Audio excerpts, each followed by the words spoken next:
Bienvenue sur Agora. Aujourd'hui, nous allons parler d'un télescope spatial qui a révolutionné notre vision de l'univers, le télescope Spitzer. Spitzer, c'est le dernier des 4 grands observatoires de la NASA lancés en 2003 pour observer le cosmos en infrarouge. En infrarouge, on peut voir des choses invisibles à l'œil nu, comme la formation des étoiles et des planètes, la naissance des galaxies ou encore la composition chimique de l'univers. Dans cette vidéo, nous allons vous montrer quelques-unes de ces plus belles photos et vous expliquer pourquoi elles sont si importantes pour la science. Alors accrochez-vous, on va faire un voyage dans l'espace avec Spitzer. Mais n'oubliez pas que toutes les sources utilisées dans cette vidéo sont disponibles dans la description. Go! Exploration spatiale, le guide complet du télescope Spitzer. Le télescope spatial Spitzer constituait la dernière mission du programme Great Observatories de la NASA qui comprenait 4 observatoires spatiaux, chacun observant l'univers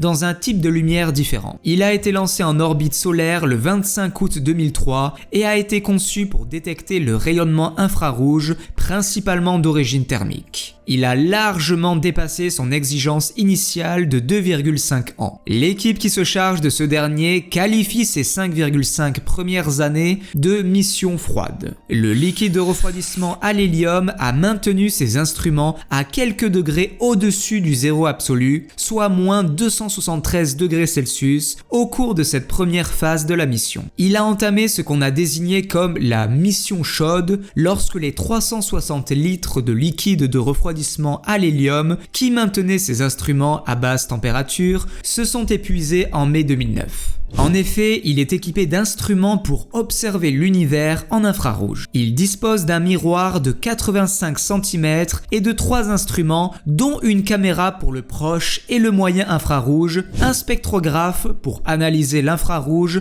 sur toutes les longueurs d'onde et un photomètre pour recueillir des informations sur les infrarouges lointains. À la température chaude d'environ moins 207,22 degrés Celsius, 2 de ces instruments, le spectrographe infrarouge et le photomètre imageur multibande, ont cessé de fonctionner.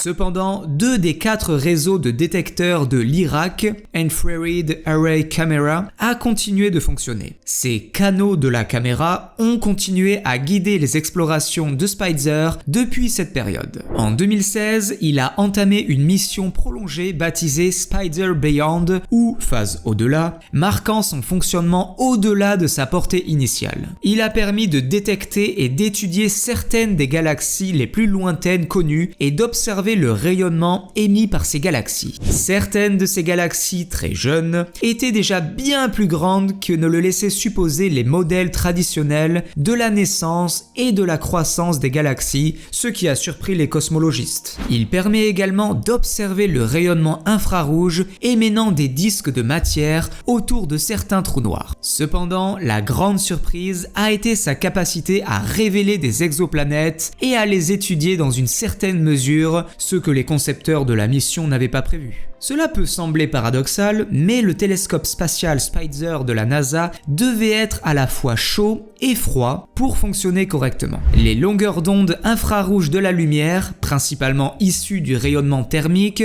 sont trop longues pour être visibles à l'œil humain, mais elles sont essentielles pour explorer l'espace, en particulier pour obtenir des informations sur des objets extrêmement lointains. La lumière infrarouge permet d'étudier un large éventail de phénomènes, des nuages turbulents où naissent les étoiles aux petits astéroïdes proches de l'orbite terrestre. Spitzer peut détecter des objets trop faibles ou éloignés pour être repérés par les télescopes optiques car ils sont cachés par des nuages denses de poussière spatiale. Ainsi, Spitzer agit comme une extension de la vision humaine pour explorer l'univers proche ou lointain. En outre, il n'y a pas à faire face à l'atmosphère terrestre, aux variations de température quotidiennes ou aux alternances jour-nuit, contrairement au télescope au sol. Avec son miroir de diamètre inférieur à 1 mètre, il est plus sensible qu'un télescope de 10 mètres de diamètre sur Terre. Au lieu de tourner autour de la Terre, comme le télescope Hubble, il suit une orbite autour du Soleil, presque sur le même chemin que la Terre. En étant plus éloigné de la Terre qu'un satellite, il reçoit moins de chaleur de notre planète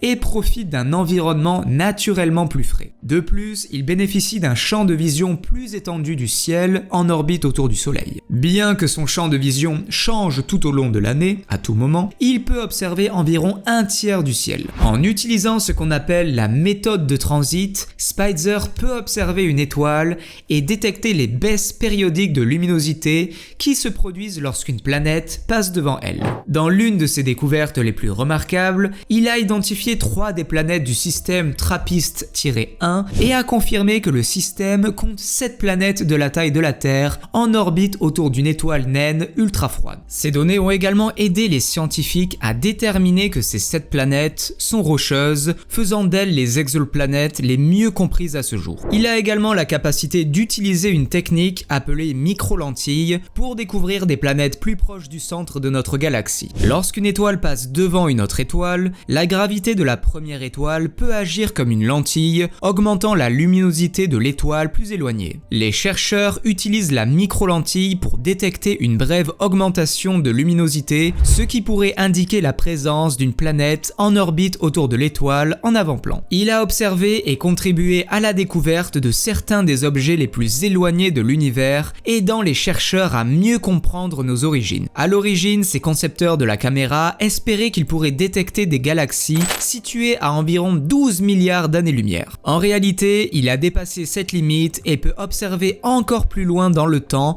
presque jusqu'au début de l'univers. En collaboration avec Hubble, il a contribué à caractériser la galaxie GNZ11 située à environ 13,4 milliards d'années-lumière, dont la lumière a voyagé pendant 400 millions d'années après le Big Bang. C'est la galaxie la plus éloignée connue. Par ailleurs, Spitzer a été retiré de service en janvier 2020 après une mission exceptionnelle de plus de 16 ans. Il a découvert des domaines d'études approfondis par son successeur, le télescope spatial James Webb de la NASA, qui a été lancé en 2021. Celui-ci explore également l'univers en lumière infrarouge, poursuivant ainsi là où Spitzer a fini par s'arrêter. Les scientifiques qui planifient des études avec les futurs télescopes infrarouges s'appuieront naturellement sur l'héritage pionnier de Spitzer. Saviez-vous que le plus grand anneau de Saturne n'a été découvert qu'en 2009 grâce à Spitzer? C'est une découverte tout simplement incroyable, n'est-ce pas? Mais il y a tellement plus à explorer. La majestueuse découverte. Le télescope Spitzer détecte l'immense anneau saturnien, une révélation stupéfiante. Le télescope spatial de la NASA Spitzer a détecté le plus grand anneau de Saturne. Selon les observations effectuées, il serait incliné de 27 degrés par rapport aux anneaux visibles depuis la Terre. Ce nouvel anneau est constitué de glace et de poussière sous forme de particules évoluant dans une atmosphère à une température de moins 157 degrés Celsius. Phobos, l'une des lunes de Saturne, serait probablement à l'origine de ce nuage de poussière qui est épais de 20 fois la taille de la planète. S'il était visible depuis notre planète, sa taille pourrait être comparable à 2 fois la pleine lune. L'anneau tourne dans le sens rétrograde autour de la planète, tout comme Phèbes, et pourrait être responsable du contraste saisissant de la surface de Japet, une autre lune de Saturne. D'un autre côté, Japet est d'un blanc immaculé, tandis que l'autre côté est d'un noir de charbon. Cette face noire a été nommée Cassini Regio, en l'honneur de Cassini qui a découvert cette lune en 1671. Japet serait exposé à cette face avant et aux particules de l'anneau, ce qui l'obscurcirait. Par ailleurs, l'anneau est très étendu et peu visible, car il ne réfléchit pas la lumière visible. Le télescope Spitzer a pu le détecter grâce aux rayons infrarouges. Malgré son froid intense, l'anneau brille en raison des radiations thermiques. Sa masse commence à environ 6 millions de kilomètres de la planète et s'étend sur 11,9 millions de kilomètres. Le télescope Spitzer, des découvertes qui vous laisseront sans voix. Le télescope Spitzer possédait une vision infrarouge et une capacité précise pour cibler les étoiles. Grâce à ces deux fonctionnalités, il a pu cartographier les vents rugissants entourant la géante gazeuse HD 189 732b en 2007, selon les responsables de la NASA. Cette recherche a démontré qu'il pouvait être réutilisé pour étudier les exoplanètes, bien que ce domaine n'en soit qu'à ses débuts au moment de son lancement, car les exoplanètes planètes n'avait été confirmé qu'à partir des années 1990, alors que le télescope était encore en cours de conception. Spitzer a collaboré avec un télescope terrestre pour découvrir une planète extrêmement éloignée. Les scientifiques ont détecté ce monde lointain nommé Ogle 2014 BLG 0124 LB en utilisant la technique des microlentilles. Cette méthode utilise la lentille gravitationnelle, c'est-à-dire la déviation de la lumière par des objets massifs pour repérer des objets cosmiques éloignés. La découverte a été annoncée en 2015. Certaines planètes orbitent autour d'étoiles plus exotiques que les nôtres. En 2017, des scientifiques ont annoncé que Spitzer et le Korea Microlensing Telescope Network KMTN avaient trouvé une planète de la taille de la Terre, Ogle 2016 BLG 1195 LB, en orbite autour d'une éventuelle étoile naine brune. Les naines brunes, parfois désignées sous le nom d'étoiles ratées, sont des objets plus grands que les planètes, mais juste en dessous du seuil nécessaire pour être des étoiles qui subissent une fusion et brûlent du carburant, comme le fait notre propre Soleil. Cette planète n'est probablement pas habitable, mais elle montre aux scientifiques la variété de conditions dans lesquelles les planètes peuvent se former. De plus, le télescope spatial Spitzer a permis aux scientifiques d'observer la formation de nuages sur d'autres planètes, une collaboration avec le télescope spatial Kepler de la NASA en 2013. Spitzer et Kepler ont observé une autre grande exoplanète appelée Kepler 7b, qui a une taille à peu près similaire à celle de Jupiter. La planète présente des nuages élevés à l'ouest et un ciel dégagé à l'est, a déclaré la NASA dans le communiqué. Spitzer a également mesuré la température de Kepler 7b, l'estimant entre 1500 et 1800 degrés Fahrenheit, soit environ 815 à 982 degrés Celsius. Il a également fait une autre grande découverte. En effet, il a montré que la lumière de l'étoile près de Kepler 7b rebondit en fait sur le sommet des nuages occidentaux. En 2012, ces chercheurs ont annoncé une découverte étrange en étudiant une exoplanète légèrement plus grande que la Terre, l'exoplanète 55 Cancri E, qui a probablement un océan constitué de lave. 55 Cancri E est également en rotation synchronisée avec son étoile parente, de sorte qu'un côté est constamment torride, atteignant environ 2427 degrés Celsius. Le côté nocturne est un peu plus frais, à environ 1127 degrés Celsius.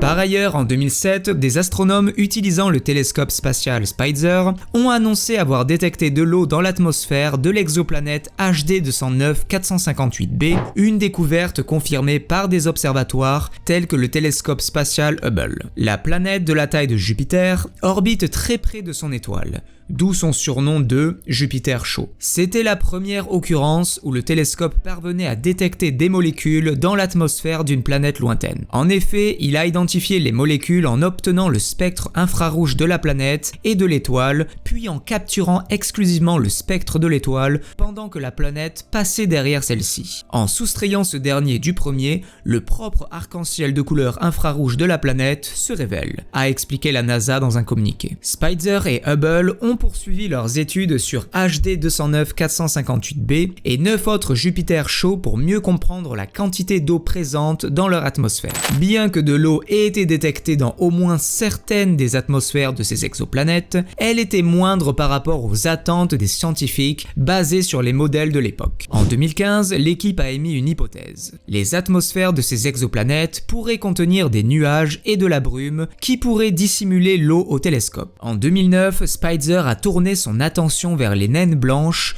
ou le reste sombre d'étoiles qui préfigurent le destin ultime du Soleil. Une fois que notre Soleil épuisera son carburant, il se détachera de ses couches externes et deviendra une petite étoile refroidie appelée naine blanche. Le télescope a étudié 6 naines blanches frappées par des astéroïdes et a découvert que la poussière contenait de l'olivine, un minéral silicaté courant sur Terre. La découverte de ces minéraux aide les scientifiques à mieux comprendre la formation de la Terre et la répartition de ces éléments et minéraux dans d'autres parties de l'univers. De plus, Spitzer effectuait des analyses de routine sur une jeune étoile appelée NGC 2547-ID8 lorsqu'il a repéré quelque chose d'étrange entre août 2012 et janvier 2013. Une onde de poussière brillant dans la lumière infrarouge. Depuis une si grande distance, il est difficile de déterminer exactement ce qui s'est passé. Mais les chercheurs ont suggéré que le nuages de poussière pourrait résulter d'une collision majeure entre des astéroïdes. Les observations de Spitzer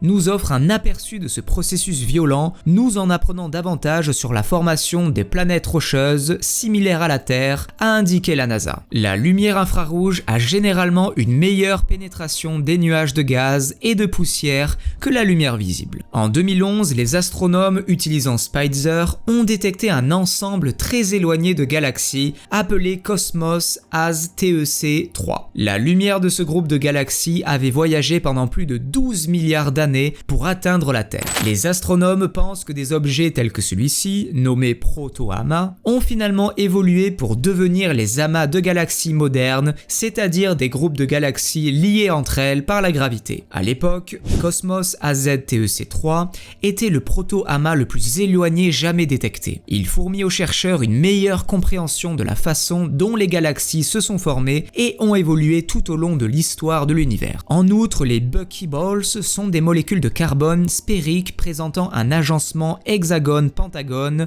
similaire à celui d'un ballon de football. Ils tirent leur nom des dômes géodésiques conçus par l'architecte Buckminster Fuller. Ces sphères moléculaires font partie d'une catégorie de molécules appelées Buckminster-Fullerian qui trouvent des applications dans les domaines de la médecine, de l'ingénierie et du stockage d'énergie. Le télescope Spitzer a été le premier à détecter les buckyballs dans l'espace. Il les a découverts au sein de la matière entourant une étoile mourante, une nébuleuse planétaire, connue sous le nom de TC1. Cette étoile centrale de TC1 était autrefois semblable à notre Soleil, mais en vieillissant, elle a expulsé ses couches externes, ne laissant qu'une dense étoile naine blanche. Les scientifiques pensent que les buckyballs ont été formés dans ces couches de carbone éjectées par l'étoile. Des études ultérieures utilisant les données de Spitzer ont permis aux chercheurs d'acquérir une meilleure compréhension de la fréquence de ces structures de carbone uniques dans la nature. Et voilà, nous sommes à la fin de cette vidéo. Nous tenons à exprimer notre sincère gratitude pour votre présence tout au long de cette aventure intergalactique. Vos impressions et commentaires sont les bienvenus. Si notre contenu vous a inspiré, abonnez-vous et activez les notifications en cliquant sur la cloche pour ne manquer aucune de nos prochaines découvertes. N'oubliez pas également de nous laisser un pouce levé pour nous montrer votre soutien. À bientôt sur Agora.